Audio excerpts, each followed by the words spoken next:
नमस्कार दोस्तों, आपका स्वागत है हमारे वैदिक ज्ञान दृष्टि चैनल पर। तो दोस्तों, आज एक 11 मई यानी कि गणेश जयंती की चतुर्थी का बहुत ही प्यारा सा दिन। और अगर आप यह चाहते हो ना कि साल 2024 आपका बहुत अच्छा, चाहे कोई भी कठिनाई, कोई भी तकलीफ आपके घर में ना आए, तो आज रात में एक चौथ दीपक आप सभी को अपने घर पर जला देना, काला तिल डालकर, जिससे आपके घर में कभी भी कोई संकट नहीं आएगा और आपका पूरा परिवार हमेशा कुछ रहेगा। बहुत ही छोटा सा और बहुत ही आसान सा उपाय है, क्योंकि आप सभी को कहीं भी जाना नहीं है। आज रात में अपने घर पर ही करना है, लेकिन जो समझने की कोशिश करते हैं वह कौन सा दीपक लगाना है और कहां पर लगाना है। सबसे पहले देख लो, स्क्रीन पर आप सभी लोगों को दिख रहा होगा, एक मिट्टी का दिया दिख रहे हैं, तो आपको भी ऐसे मिट्टी का दिया लेना है। इस मिट्टी के दीपक में आपको डालना होगा ही, ठीक है ना। अगर ही नहीं है आपके घर में या फिर नहीं मिलता है गौ माता का, तो आप काले तिल का तेल होता है, उसका इस्तेमाल भी कर सकती थी। करना जारी रखेंगे कि आप इस उपाय को किसके लिए का रूप शामिली की खुशियों के लेकर नजर टोने टोटके को बचाएं आने के लिए कर रहे हो, तो आपको इस दीपक के अंदर लगाना होगा चौमुखी दिया। ब्रेथ वेट आपको लगाना होगा। इस तरीके से चौमुखी दीपक ऐसे लगाना, इस दीपक को उठाना और उसके बाद में आपको एक छुटकी लेना होगा, काला तिल गिनना। रणनीति एक लिए धो लें, साथ ही नहीं गिनना नहीं है, बस एक छुटकी काला तिल लेंगे जो आपके घर का मेन गेट होगा, ठीक है। जहां से आप लोही वाले गेट से निकल कर के घर के बाहर चले जाते हो, वहां पर किसी भी साइड जाकर इस साइड या फिर इस डाइट उस चौमुखी दीपक को पहले तो आपको रखना होगा। जो चौमुखी दिया होगा उसकी बच्ची को जलाओगे। एक नाम लेना है, नाम बहुत स्पेशल है और वो नाम है मयूर ध्वज का नाम लेना। किसका सिमरन करोगे? मयूर भगवान गणेश का स्पेशल का नाम है मयूर ध्वज। वही नाम लेकर कि इन चौमुखी दीपक चाहर की चारों बत्तियों को जला देना। जलाने के बाद में जो एक छुटकी काला तिल आपके पास में, जिसे हम चौथ तेल के नाम से जानते हैं, उस काले तिल को आपको फैमिली में जो इंसान परेशान चलता है, जो भी कठिनाइयां आपकी फैमिली में चल रही है, उसकी कामना करते हुए इसी जलते हुए दीपक में काले तिल को डाल देना। यकीन मानिए, फैमिली आपका पूरा परिवार हमेशा हमेशा कुछ रहेगा, कभी उन्हें किसी से परेशान होने की जरूरत नहीं पड़ेगी। लेकिन ये तो बात हो गई। ये बात करते हैं कि भैया जब ये दीपक बुझ जाए तो हम बाद में इस दीपक को करने का काफी ज्यादा लोग ये क्वेश्चन होते को इस दीपक को आप धूल करके संभाल कर रख दिया करो। बार बार आपको डेली उपाय करना होता है। दिल्ली दीपक लगाना होता तो डेली नया दीपक थोड़ी लोगे। दीपक जला रहे हो तो वही पुराने दीपक इस्तेमाल आप बार बार किसी भगवान के सामने जला सकते, इस चीज का भी ध्यान रखेगा। तो वही पहले उपाय कि यहां पर हमने बात कर ली है, आगे बढ़ते हैं। अब इस वीडियो के हम लोग अपने दूसरे उपाय की तरफ, और ये दूसरा उपाय भी आपको करना है। काले तिल के साथ में कहोगे भी इस उपाय को करने से हमें क्या फायदा होगा। जिसे मान लेते हैं कि आपके घर का कोई ऐसा इंसान है जो क्रोध ही बहुत ज्यादा है, मतलब कि आप उसे कुछ भी कहो, बिना चाहे कितने भी प्यार से बात करने की कोशिश करो, वो इंसान गुस्सा करेगा, उस क्रोध को खत्म कर सकते हो। साथ ही साथ अगर कोई बीमारी आपके घर में बरसों से आपको परेशान कर रही है, सारे पैसे सारे रुपए आपके दरबार में जा रहे हैं, तो आप इस उपाय को करेंगे, समझने की कोशिश करेगा, आपको लेना होगा। एक छुटकी काला तिल क्या लोगे? एक छुटकी काला तिल लेंगे, इससे ज्यादा नहीं लेना। साथ ही साथ आपको 5 दूर्वा भी लेनी है, जो हरी दूर्वा नहीं आती है, वहीं 5 हरी दूर्वा लेंगे। इन दोनों चीजों को लेंगे और एक बार उसको लेकर के जितने भी सदस्य आपके घर में हैं, उन सभी लोगों से अपने राइट हैंड में लेकर के एक बार उस चीज को हाथों से स्पर्श करा देना, दर्ज करा दिया। लेकिन छुआ देना, छुआने के बाद में आप उसको लेकर के एक तांबे के लोटे में जल भर लेना और पहुंच जाएंगे भोलेनाथ के शिवलिंग के पास में। तरीका समझ तो बात यहीं पर बताने जा रहा हूं आपको। यहां पर एक नाम लेना है महादेव का, वह नाम लिख दे रहा हूं और वो नाम है श्रम्भी। शिव महादेव। कौन से नाम? श्रम्भी।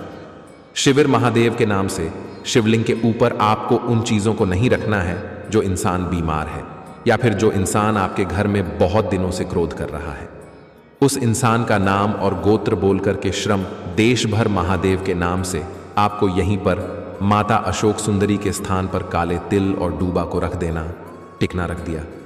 रखने के बाद में फिर एक लोटा शुद्ध जल तांबे के लोटे से स्त्री शिवाय नमः का जप करते हुए महादेवी के शिवलिंग के ऊपर समर्पित करोगे। यही जल बहता हुआ काले तिल से और दूरवा से नीचे गिरेगा। इस जल को यहां से रोक लेना और इस जल को लेकर आप अपने घर जाएंगे। जितने भी रूम होंगे, जितने भी कमरे होंगे, उन सभी कमरों में छिड़काव कर देना। जिस भी कारण से आपके घर में निगेटिव एनर्जी प्रवेश कर चुकी है, वह नकारात्मक ऊर्जाएं आपके घर से बाहर जरूर चली जाएंगी। कितना करिएगा, यहां पर हम सभी लोगों ने बात कर ली है। अपने दूसरे उपाय के आगे बढ़ते हैं।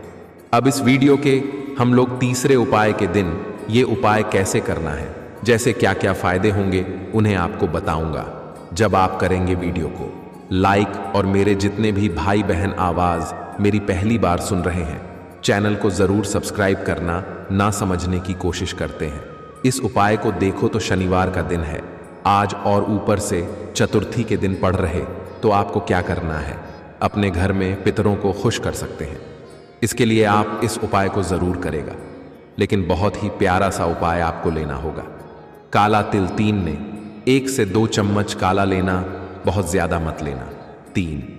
1 से 2 चम्मच काला तिल लेंगे। साथ ही साथ आपको तांबे का लोटा लेना है। तांबे के लोटे में पहले तो जल भर लुटियन।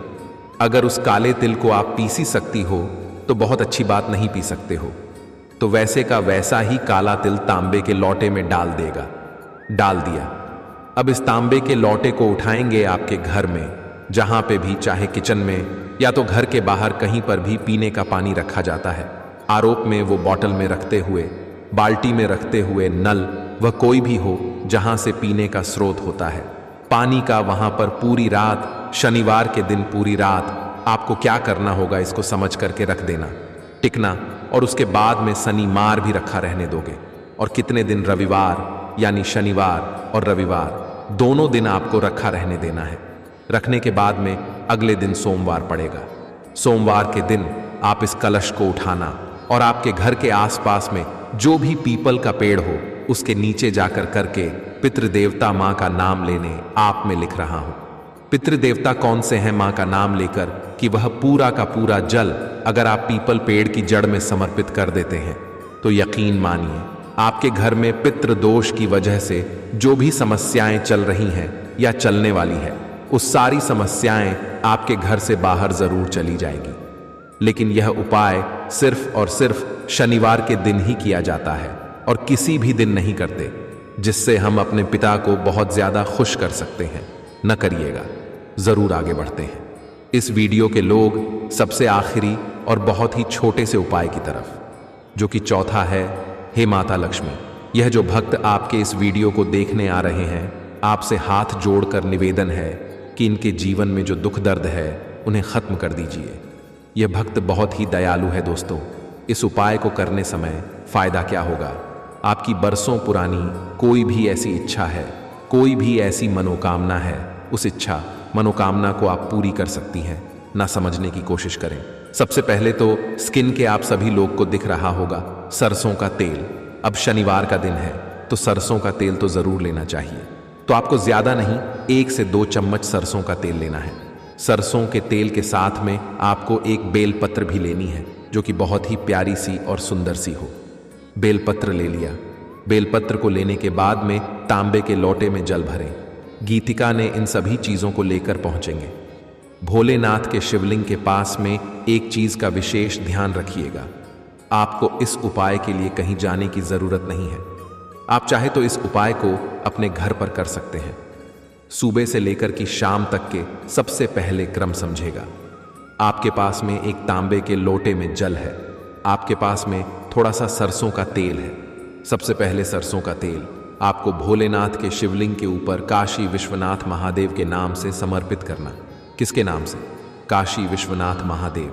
सरसों का तेल समर्पित करने के बाद में फिर आप एक लोटा शुद्ध जल तांबे के लोटे से श्री शिवाय नमः का जप करते हुए भी आपको समर्पित कर देना, टिकना। पहले सरसों का तेल चढ़ाया, उसके बाद आपने एक लोटा जल समर्पित किया। जल वगैरह सब कुछ समर्पित करने के बाद में जो आपके पास में एक बेलपत्र है, उस एक बेलपत्र को, जो आपकी मनोकामना बहुत दिनों से दूरी है, उस एक मनोकामना को कहते हुए महाद्वीप के शिवलिंग के ऊपर चढ़ा देना पास। और आपको कुछ भी नहीं करना, कोशिश करना इस उपाय को शाम के टाइम पर प्रदोष काल में करने की, जिसमें अगर शनि की साया आपके ऊपर पड़ रही होगी और आपका काम होते होते नहीं बनता है तो काम आपका 100% पूरा जरूर हो जाएगा। दोस्तों, अगर आपको ये वीडियो थोड़ा भी अच्छा लगा हो तो लाइक एंड सब्सक्राइब जरूर करें। धन्यवाद।